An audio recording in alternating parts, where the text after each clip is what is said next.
అర్ధ సంవత్సరానికి ఒకసారి వడ్డీ తిరుగుకట్టు పద్ధతిన 10,000 రూపాయలపై 1 సంవత్సరానికి 8% వడ్డీ రేటు చొప్పున అయ్యే మొత్తము మరియు చక్రవడ్డీ లెక్కించండి. ఇక్కడ మొత్తము మరియు చక్రవడ్డీ కనుక్కోవాలి.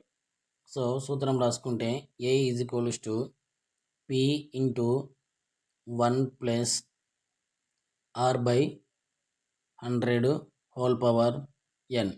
ఇది చక్రవడ్డీ మొత్తం కనుక్కోవడానికి సూత్రము.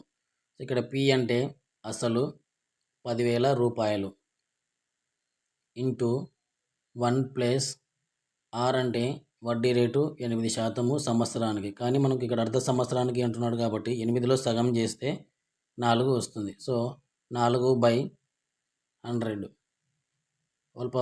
n అంటే కాలము 1 సంవత్సరము. కానీ మన అర్ధ సంవత్సరానికి కాబట్టి 2 సార్లు లెక్కించాలి కాబట్టి 2 రాసుకుంటాము. Next 10,000 into 4 × 4 4 25 100. నెక్స్ట్ 25 × 25 + 1 26/25. సో ఇక్కడ 2 సార్లు కాబట్టి ఇంకొకసారి రాసుకుంటే 26/25. నెక్స్ట్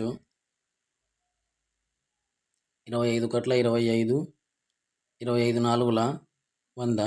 పక్కన 2 zeros ఉంటాయి కాబట్టి 2 zeros. నెక్స్ట్ 25 × 25 25 16 400. సో ఇప్పుడు 16 × 26 × 26 వస్తుంది. సో ఇక్కడ 26 × 26 చేస్తే 26 × 26 6 36 6 12 1 3 15 2 12 2 4 1 5.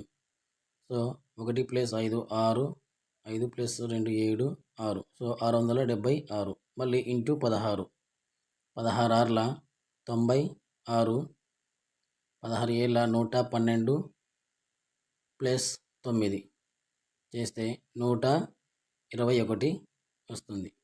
సో 121. సో 16 96 + 12 చేస్తే 108. సో 10,816 రూపాయలు మొత్తము అవుతుంది.